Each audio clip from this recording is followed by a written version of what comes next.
to Horror Room. I'm Travis Bruce, and welcome back. And today we're going to be doing another indie spotlight. We have a first-time director with us today. We have Ron Shivery, who has a new movie coming out soon, The Who Incident. Ron, what's up, buddy? Hey, I'm very good. How about you? Good, man. Good. So, Ron, you've been an animator in the movie industry for 30 some years. I mean, Yeah, big movies like Space Jam, Rugrats. yeah. What made you want to switch over to doing a found footage horror movie? Well, it's such a trope. Like a lot of other directors you probably talk to, they say it was always a dream to do their own film. And I grew up being a monster child. Anything monster I loved. I still have a comic collection from my youth, the old Marvel horror comics, and they actually come into play. I sort of use them as a prop within the film as an homage to one of the influences for why I did this.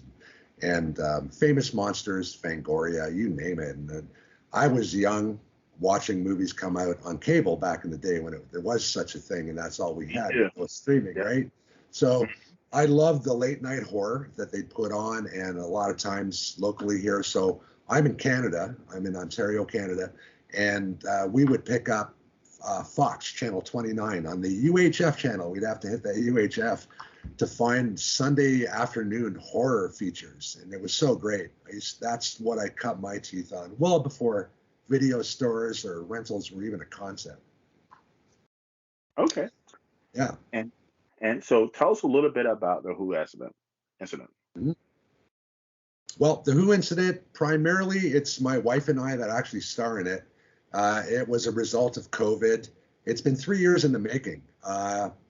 3 years ago, we sat down and decided to do it, started writing a script, getting the equipment, and we utilized the property that we rent that's sprawling, and we have some creepy forest. And so we wrote a story that was centered around fictional characters that are us. So it's a portion of who we are.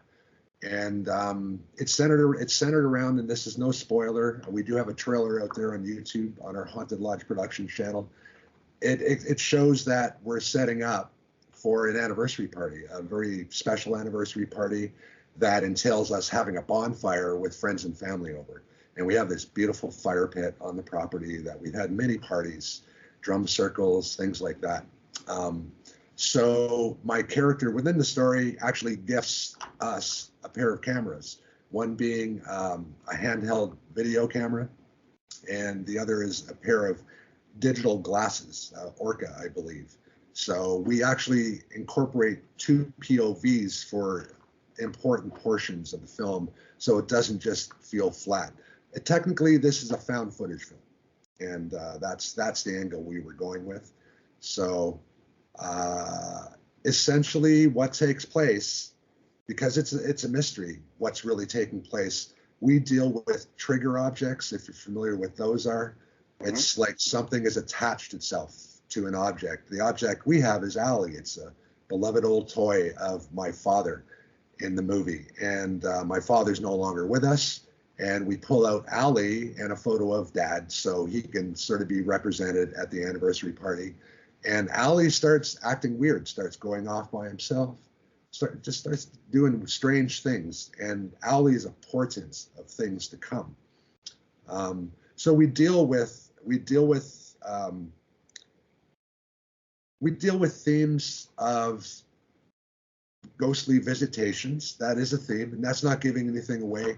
It's actually in a trailer. I'm trying to be very careful. I don't want to spoil it for anybody, Yeah. because ultimately it does lead up to a climax, which we've utilized multiple different types of animation for. Since I work in the industry, I have connections that are dear friends that work in different facets of the animation industry. So we managed to save up a budget, and we are doing stop motion creature effects. We're doing CGI, and we're doing some more plain digital VFX on top of practical effects as well. Nice. So this is technically, I'm labeling it the spoiler free as a creature film, and the terror really begins when we hit the forest. So like any classic a la Blair Witch found footage type films, we go into the forest like dummies. And I, you know, my character's a bit more pushy, and Jan just wants to go home. So there's no assholes in the movie, but I do. I am a bit pushy in the sense that I was like, no, we need to go in the forest. So love is a theme and there's a lot of authenticity because we actually shot the anniversary party on our physical anniversary night last year. Oh, wow. When we were in production. Yeah. And what we did, Jan and I, primarily the entire film except for the party sequence. So this was when COVID, it's not even something people talk about anymore, but at the time, gone. Yeah. It was still kind of sketchy. So we actually, one of our dear sisters and one of our producers set up a COVID tent, and she was totally in charge of organizing everybody, receiving everybody that was coming for the party sequence. So everyone arrived. So it was kind of a built-in party. Everyone arrived in the afternoon, and we hadn't seen everyone in so long. So it was so amazing to even just hug people and see these dear friends and family that we hadn't seen in so long. We took that energy and we shot our party sequence in one night. Ran a bit late too. In fact, Jan was there cutting scenes out. We have to drop some of this. It's getting too late. People need to go home. But what we managed to capture is something really special. And so it's a strange little interlude that leads to the horror. And there's hints around the party of things to come in. We're currently in final editing post-production. I believe it's just a final sound balancing that we need to achieve. And we're hoping that we'll have it out in distribution form of some sort of streaming form sometime in the fall, let's say. Perfect. In time for Halloween, right? That would be amazing if we could do that, for sure. And we have some exciting news to share soon in regards to distribution and also in regards to physical DVD. We're planning on starting with a DVD and eventually possibly moving up to Blu-ray where we could throw more special features on. I'm a fan of BTS and good special features on collections. So one of my goals was to make a movie that if I wasn't me, I would watch and go, wow, I'm watching that again and I want to see special features. So I think we've achieved that.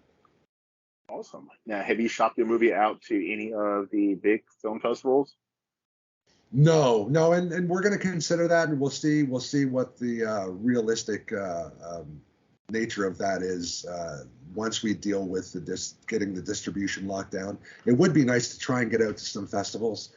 That would be a blast to see that. We do have it's a private screening just for cast and friends only that we're renting a private theater locally. And so we're at least going to get to see our film on a big screen for one night. That's awesome. That's amazing. So hey. as a first-time director, besides COVID, what would you say the biggest challenge was making your first movie? The biggest challenge. Well, there were several. We started off, in fact, to convince my wife, first of all, one of the biggest challenges was to convince her to act in it with me. Oh. You see that being a challenge. Off camera, we're characters, but we're not actors. I'm a bit more out there than Jan maybe is, but we crack each other up a lot and we have fun. But the idea of actually going on camera and playing a character was something I wasn't sure if I was going to pull off. I thought it was just going to be me in this movie, but she graciously accepted the challenge to act and to be my co-producer as well on this. And she's done a lot of stuff behind the scenes as well too.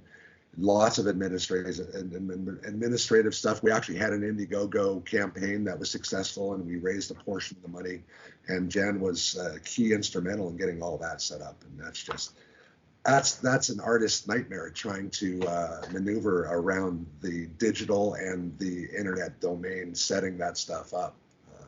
So Jan said yes, and so that was a challenge. Just the initial asking, do you want to do this, was a challenge.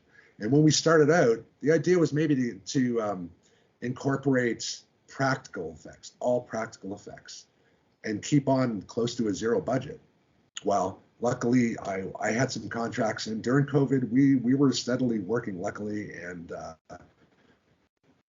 we managed to save up enough money instead of going out and living life Yeah. to cover a budget for the VFX, because that is something that you can't ask people to do for free. It takes so long, the amount of time that everyone put into it. And we pushed them to limits that they haven't been to before personally, and they excelled. And they're now at levels that they weren't at before they started the film in regards to the techniques and the talents that they have towards live action films. So it's been a really large growth project for all of us. And I don't call this, it's not a Ron Cheverie film. This is our film. There's so many important, talented people that are involved in making it seem as tight as I think it does come off. So That's awesome. it'll be a hoot. Yes, I saw the trailer and I'm looking forward to it. I'm a big found footage horror guy. I love the original Blair Witch. I love even like the Paranormal Activity style. So it definitely has that style to it. Yeah, that was the flavor we were going with, definitely. And we designed it. So this took 3 years. So I know a lot of people turn films over really fast, and especially on no budget. We had the luxury of doing that because we were shooting on the property we rent. So we didn't have to lock in for times. The only thing that we were fighting against was Mother Nature, in the sense that we had outdoor shots that we actually decided to shoot as much of it sequentially as possible, so that we weren't showing earlier scenes getting closer to fall. We wanted the colors to sort of change.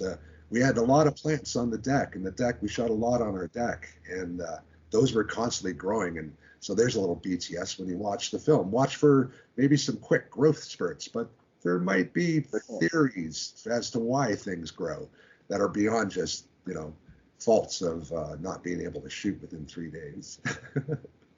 And was there any movies that you got inspiration from when creating yours? Definitely. There were movies, there were people that inspired me. As far as style goes, one of the movies, I don't know if you're familiar with this, it's a found footage film called Home Movie. And it's about a husband and wife who get a camera to record memories. It's kind of a la what our foundation is. And it's to capture the memories of the children. They have a daughter and a son before they get older. And progressively, the children start to act weird. This is a great movie. If you've never seen it, I highly recommend it. Their film style is exactly what I had in mind for how I wanted to shoot this. As amateurs that don't know anything about what's going on around them or how to operate these bloody cameras other than turning a button on and off and zooming. So don't look for anything cinematically like beautiful, like in a large budget sort of way. But we have managed to slyly capture some really interesting shots. I've being my first film, I've managed to figure out some techniques that allow us to use practical camera swipes and that to change up the situation. And along with our editor, Vaughn Jacobix, he's somebody that's here close by locally in Ontario that's doing the editing for us. He's so brilliant. It's his first foray into feature films as well. He and his girlfriend Fiorella, who is doing sound leveling and sound balancing, they're the ones responsible for why the trailer looks and sounds as well as it does. And they've done amazing. There's so many, like I say, talented people. It's not a me production, it's an us production. And it's amazing that you're working with a group that is everyone's first time, and it's an experience to grow together. Yeah, and there was trepidation amongst several people. Like, I don't know, and it's like, I know you got this. I know you got this. Meanwhile, in my head, I'm like, I'm not sure if I got this, but and we had it. We had it. There, like you say, certain struggles and things. Yeah, there were struggles along the way. We physically took our falls while we were filming. Jen, at certain times, and me, we actually used the one in the movie where I took the fall because it was pretty epic. I don't know how I managed to twist my body and not do a face plant. It was all this tall grass that was grabbing. So we just went with it.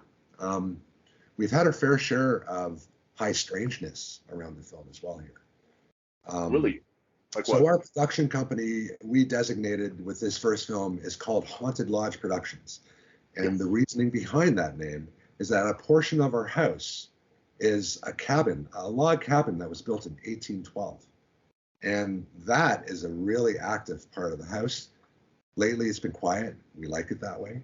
But there's been known to be a lot of strange activity on the property, thus Haunted Lodge Productions. We've seen crazy stuff in the skies. We have a beautiful vantage point. We sit out summer nights, spring nights, and look at the sky. But while filming, we managed to capture two separate anomalies at two different times, which we will include in the film. And if you go to our YouTube channel, Haunted Lodge Productions, you can actually look at those. I've done a little BTS in both of those anomalies. One, like I say, one was daytime, where I had to shoot a pickup scene. We had to find a certain time of the day, where I had to run out to the barn and look up at the sky and look away. And I had no idea any of this was going on. When I went down, I shot 3 takes. The one we actually used, all 3 takes had stuff in it. The one we use is a little bit different from the other 2, but all of them show what look like white, shiny orbs floating around in the sky in groups and in masses, but really light colored, except for one that when I looked up, there was a turkey vulture flying around the sky, and there was this white, real bright object that was very noticeable. And I thought it was a tern, this type of bird we get around here because we have a pond and they're known to fly and look for the fish and do a straight dive in and fish. Beautiful birds. But way up in the sky, they have this effect like a plane that when the light hits them the right way, it's like a glowing ball. So I thought that was a tern. When I went back up and Jen was on the deck watching me do all this, and I said, did you see fluffy stuff going by? Because that imprinted on me. I thought it was a pollen flying in the air, but there was no pollen flying in the air, right? But my initial gut instinct was to say, excuse it for something. And I was in the middle of trying to get the shot done. So when we looked at the dailies, it's like, whoa, we've got something there. And it's very strange, that one. And then there was a nighttime one we shot, which this one is even crazier. There seems to be this bright colored orb that just pops into the sky. It kind of looks like a satellite type brightness of light in the sky that pops on in this BTS on our YouTube channel. You'll see this as well. Jan leans, or let me see, it's backwards. Jan leans forward and then sits back in her chair. And when she goes to lean back, she exposes an area where you get a chance to see nothing and it goes doink. Now, Jan, I go inside to grab something within the shot. And in fact, it's BTS, the shot. So you'll see me say, okay, that looks like an orb out there, but don't get distracted. Let's do the shot. And I called action. So we went into it. I went inside. The idea was Jan was going to go around to the camera that was just sitting on the table, pick it up and say, what's he up to now? And focus it on me. And she did that. This thing stayed stationary until the very moment Jan picked up the camera, it started to move. And so what I did was, with my animation program, I went in and I tried to lock the shot down as best as I could with Jan picking it up so that you could see. So if you've ever seen that, it gets all weird on the edges because you're trying to take the established frame and twist it and manipulate it and shift it so that any camera movement locks any solid movement in the background. And what you get to see is this blue light. When the minute Jan picks up the camera and it's like the camera's being manipulated, it moves up this fast, slows down and tucks behind the silhouette of a tree line. So we've had strange things show up before. I never expected to catch anything like that on film. So that was really weird. The owls, considering our film is called The Who Incident, they're known to be around. Well, while I was writing, the owls literally were hearkening and they were chiming in like crazy. Suddenly there were 3 owls like cross hooting, and to me it was almost like a good omen, like I was on the right track. And while we were filming, they were really curious. The owls in the forest, they were moving in on us, and there were some hoot owls. I don't know, screech owls, hoot owls. They were right there. In fact, I got some BTS of one just going nuts. Now, we probably upset it, but the fact that it was so low, it was very strange. So we have some owl sounds within the film that are legitimate. And then we do Natural. have some terrifying screeches that are the Mhm. product of Ashleen Robinson, and she's one of our other producers. She's a very talented vocalist, and Mhm. so there were points in some of the shots we shot where I was blindly running with the night vision on, and she was running behind me, screeching at the top of her lungs. This thing sounds like she sounded like a pterodactyl. It was so amazing. So we've got some interesting jump scares that Mhm. even when Jan watches the rough cuts, she just needs to stop watching it now. She told me I'm done watching them because it's kind of jumpy, even for her. And she's just getting used to horror. I'm introducing her and stuff, but there's stuff that's on the no Jan list that she'll never watch, like John Carpenter's The Thing, or major like creepy ass alien abduction stuff like Fourth Kind. No way, she's not watching that stuff. She'll have nightmares. We both know it, so we try and stay away from that. Ours does have some scares though that I think will translate through pretty nicely. See, I love the found footage movies ever since Blair Witch because it's the idea that it seems real and it's the unknown. You don't know who the villain or the enemy is, and Yeah. that's a little freaky. And I've learned that if you can play off of that the proper way, there's scares built in that aren't even necessarily the jump scares you designed. And see, the thing, So I don't know about you, but I 100% believe in ghosts, spirits, paranormal. I 100% believe in that stuff because I've worked years in as a mortician as well in cemeteries, okay. and I've seen things that most people I know for a fact it exists. So I'm assuming that you do as well.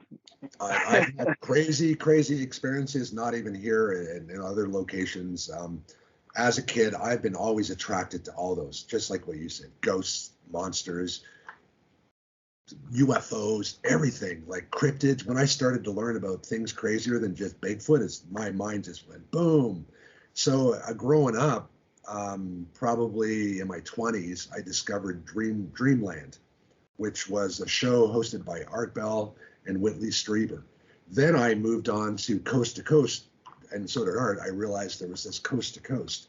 And that was my late night friend when I was working in the trenches as a freelance artist for many years. In fact, I've got collections of audio tapes where I would, while I was working, I was like click and pausing the commercial break so I could hear shows. And I love that stuff. I've always loved that stuff. I've been attracted to it. And it's one of the reasons why I wanted to make this movie as well. Awesome. So It's a definite influence, and in fact, we do give thanks to Art Bell is one of a few people we give thanks to, a special thanks to in the credits, as well as Ray Harryhausen, who he was a childhood hero of mine. I was young enough to and old enough to kind of know that it was make believe, but the suspension of belief, like I was totally submerged in all of the stop motion movies, like the Sinbad movies, Jason and the Argonauts, all the way up to Clash of the Titans.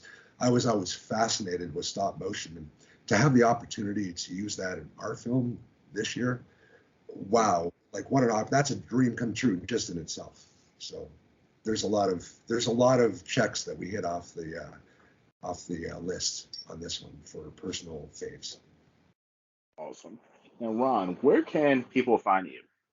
All right, yeah. So I mentioned we're on YouTube, and that's our Haunted Lodge Productions channel. We're also visible on Facebook under The Who Incident and Haunted Lodge Productions. We are on Instagram as well too, and TikTok. I'm so old. TikTok. I'm getting confused with the congressional hearings lately, so TikTok's on. Now I Yeah, do you can follow find you us. guys on YouTube. There's some good stuff on your YouTube. So definitely check out the YouTube. Thanks, yeah, and we've got, like I say, exciting news coming soon, and we're going to have probably some exclusive clips and little teasers and stuff leading along the way. And come join us on social media and check out all the craziness that is the Who Incident. Ron, I appreciate you coming on to your channel. Everyone, please check out Ron's project, The Who Incident. It'll be coming out in the next couple of months in the fall. Yeah. On your local streaming service, Tubi, Amazon. Yeah, in fact, we hope it'll get to Tubi. That's one of the goals, definitely, amongst other things, including VOD just before that too. Yes. So. Perfect. Yeah. Ron, I would love to have you on. Travis. Yeah, I'd love to have you on, man, again for future projects or just talk. Yeah. I've got crazier stories to tell, and I can expand a little bit more in a film. It'd be great to join you again another time. That's awesome. Thank you, Travis. I appreciate it, my friend. All right, guys. Well, thank you for coming to the Horror Room. I'm Travis Bruce. I'll see you guys next time. Take care.